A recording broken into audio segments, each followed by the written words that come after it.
Hello everybody, welcome to a different kind of episode of Josh's Car Corner with no intro, and it's all going to be done in one take because I'm actually driving right now to San Diego for work that I'm going to be doing out of town for the next couple of weeks. So I've got a long drive ahead of me, and I thought I would do a little video here to give everybody an update as to what's going on with the GTO.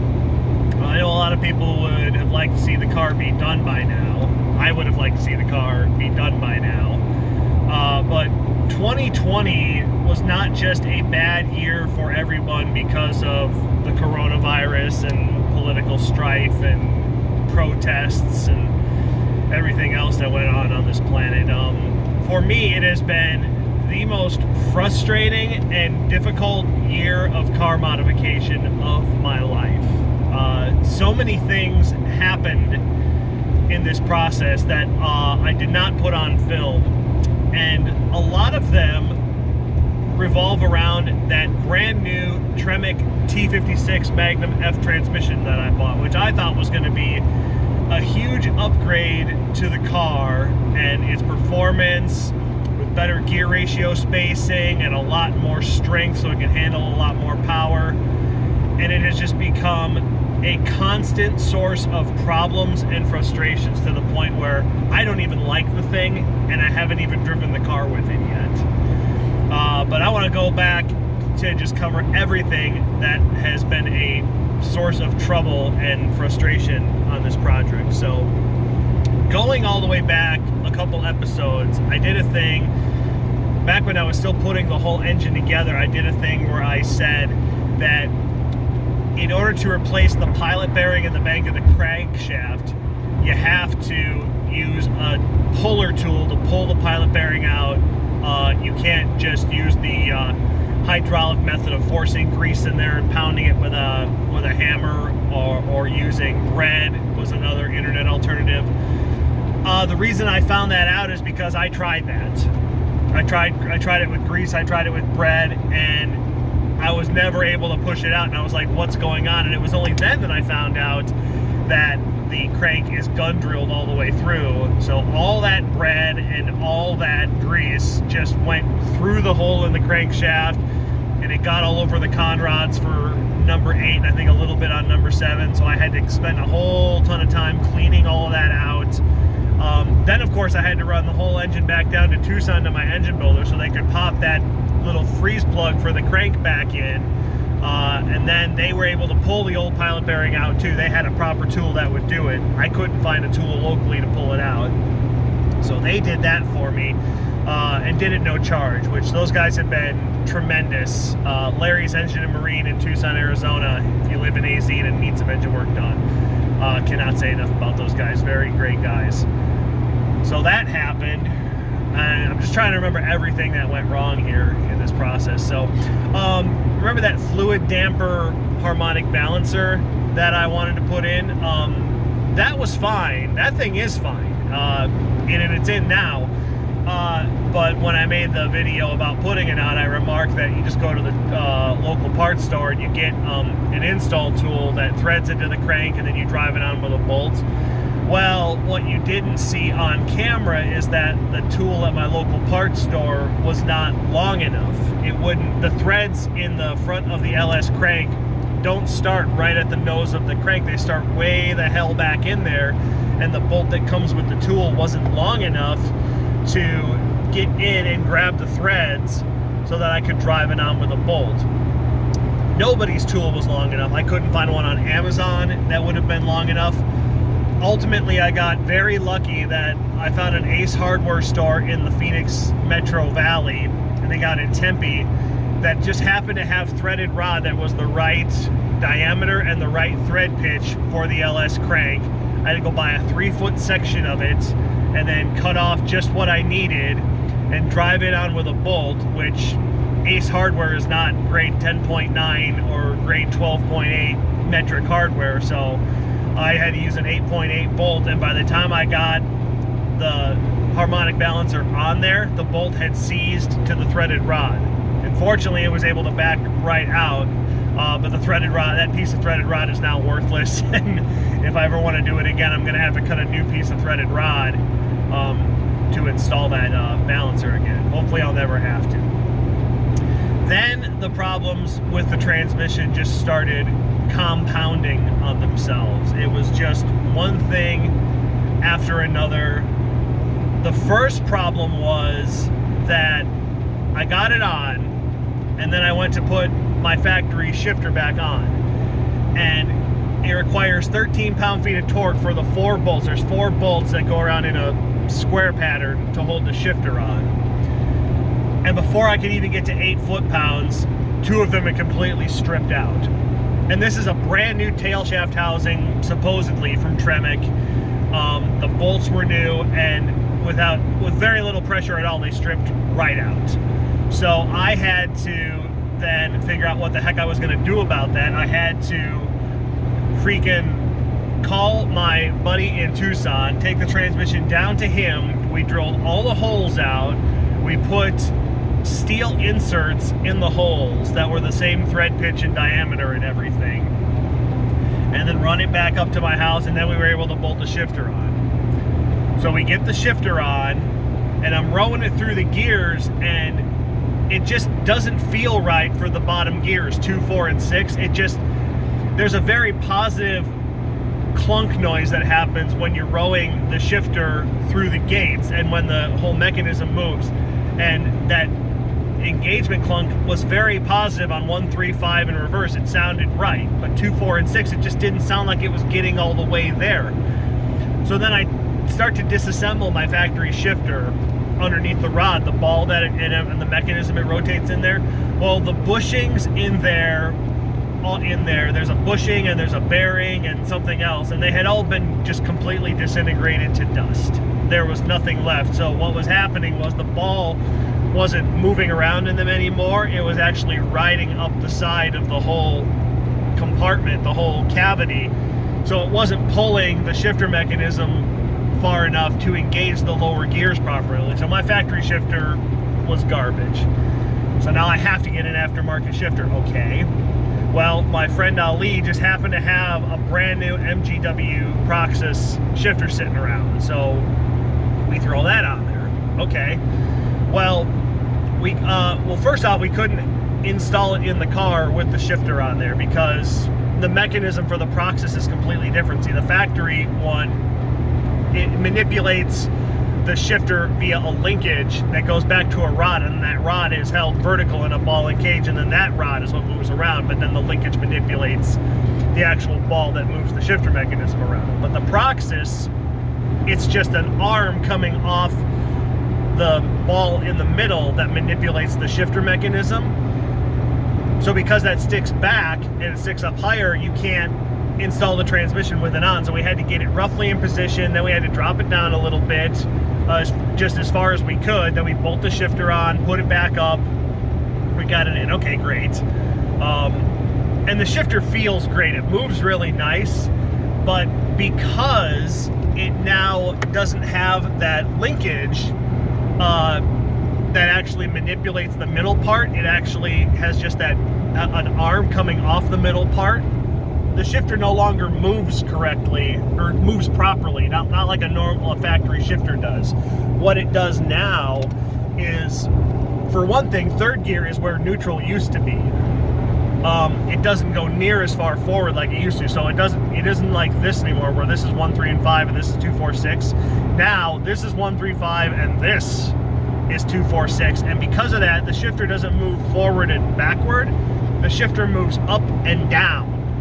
So 2, 4, and 6 are a lot lower than 1, 3, and 5 are, and I can tell already I'm gonna hate it. That it just doesn't feel right at all.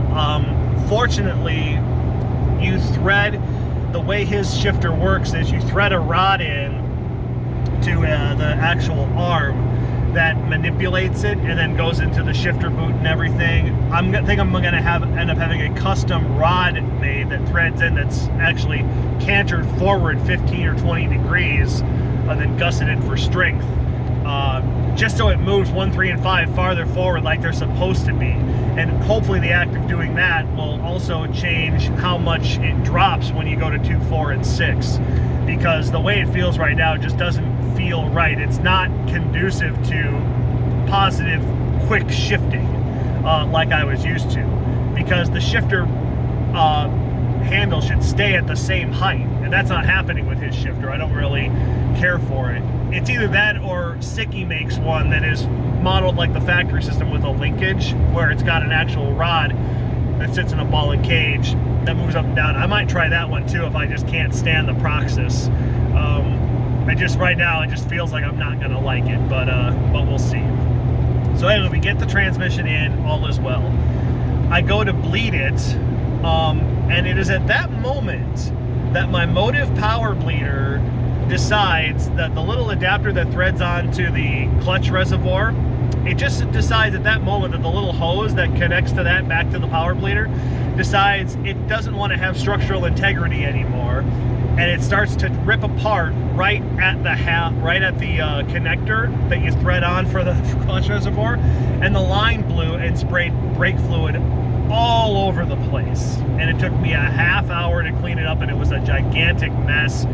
Hopefully my paint wasn't damaged by it, because brake fluid eats clear coat. So hopefully I got it all cleaned up. So I had to make a new hose, put it back together, finally got it bled. Okay. Next morning I come back out to the garage and I look under the car, and there's a big wet spot, and I can't figure out, well, what fluid that is. Then I open up the clutch reservoir and it's empty.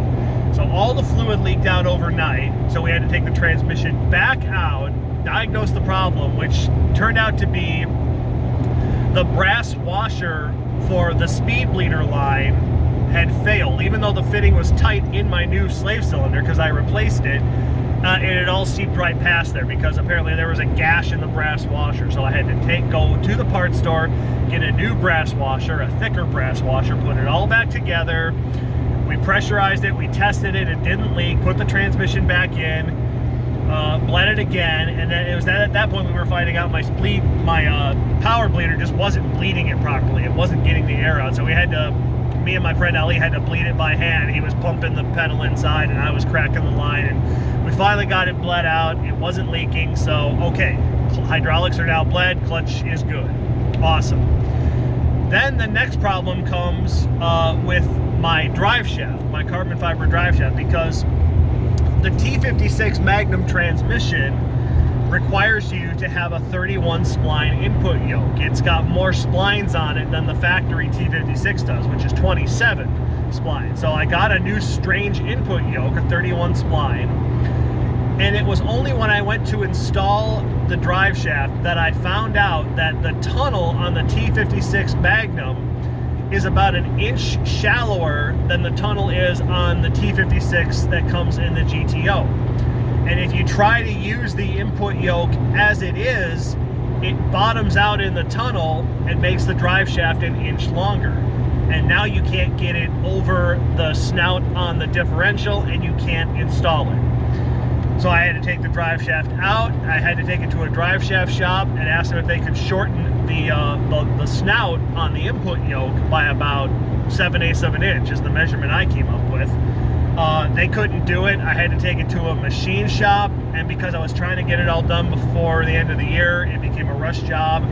A machine shop did it for me. It cost me 170 bucks. The stupid input yoke only cost me 180 bucks. So I basically paid twice as much to make the thing work.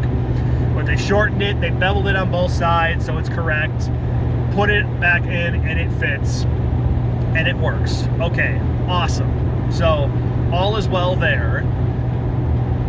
What else happened? So we finally got all that back in.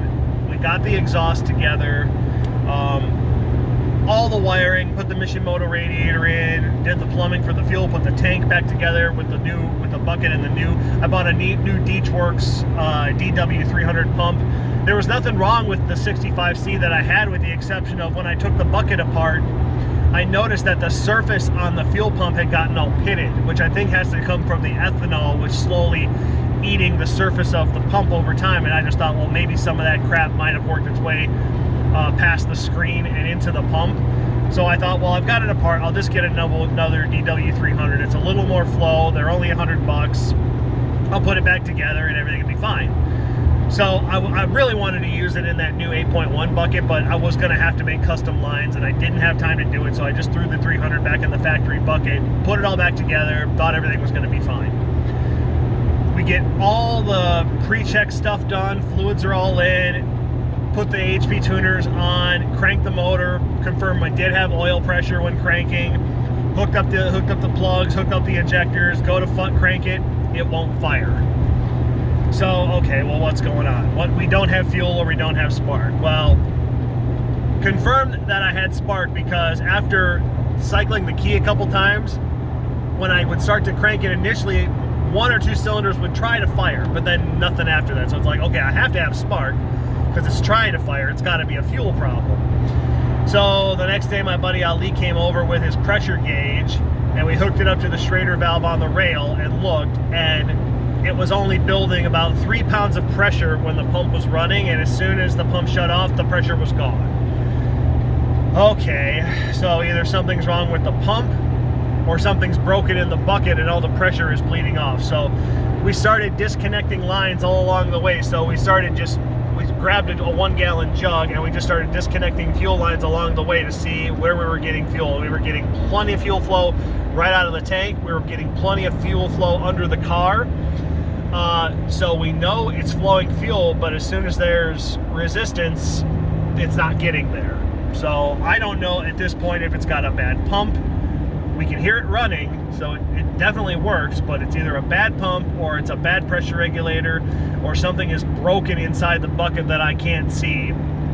But right now I have no fuel pressure, and unfortunately, I have to go out of town to San Diego to get the car, or to go back to work, and I don't have time to fix it. So it's January 3rd. I was hoping to have it running by New Year's Eve, so it was running by 2020, but that ain't gonna happen. So unfortunately, I am stuck in this situation where it still doesn't run. And when I get home, I'm probably just gonna order a cheap Chinese bucket assembly from eBay and just throw that in there without touching it and see if it builds pressure and runs. And if it does, well, then I know something's either wrong with the pump or the bucket. Then I'll try throwing the 300 pump in there and see if it works. If it doesn't, then the pump's bad. If it does, then my old bucket was bad. So that's where I'm at right now. It's unfortunate. It's incredibly frustrating. The amount of time and money I have wasted chasing stupid problems that I shouldn't have encountered. Why is the tunnel shorter on a T56 Magnum F than it is on a normal T56? Why do you have to shorten the yoke? Why does anybody tell you you have to shorten the yoke? That was incredibly frustrating to discover. Why all of a sudden did that brass washer that for my slave cylinder decide it didn't want to be a seal anymore? It's just so many frustrating things like that have happened. And I haven't even been able to start the car yet. I don't even know if the motor's good. It cranks over and nothing hits. That's all I know so far. So it's frustrating, and I will get it running eventually, but first I have to get back from San Diego and have time to work on it.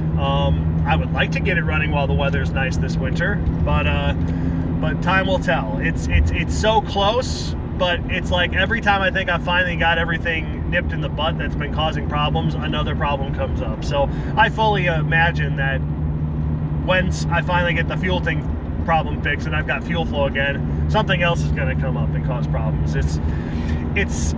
What it has basically taught me is this is probably the last car I'm ever going to modify. And it's certainly the last engine I'm ever going to build. Because I can't even enjoy the car. I haven't been able to drive it for 9 months. I had this grandiose idea I'm going to build the motor up, and it's just been problem after problem after unexpected thing, and money. It's been a money pit. It's been a time sink. It's been. I really hope it's an unbelievable car when it's up and running, because it better be for all the time and effort I've had to put into it. But that is the situation. I'm sorry I don't have better news for you than that. I will work on it when I can. I will get it running, and as soon as I do, you will see that. Although you're probably going to see that footage without all these frustrations in it, because I just part of me needed to get this out to the world, that this has been frustrating, and not to dissuade you from ever building your own car, doing your own engine upgrades or not, but you know what, these are the kind of problems that you run into, and I've never tried to modify an engine to this extent on my own before, and it hasn't even been the engine really, it's been the transmission, which has been the most frustrating thing of all. It's a brand new unit and it's caused this many headaches and problems, but I'll get it running somehow. So when that happens, you will see it, so just keep looking for it, hopefully by the end of January, because at this point it's just a fuel problem. All I gotta do is get fuel to the damn engine and it'll run. So when it happens, you'll see it. So thanks for allowing me to just kind of deflate here and rant some of my frustrations. Nobody really likes to see a rant video, I know, but I kind of had to do it for myself. So hopefully you'll still be looking forward to the build when it's done. So thanks for watching Josh's Car Corner, and I will see you soon.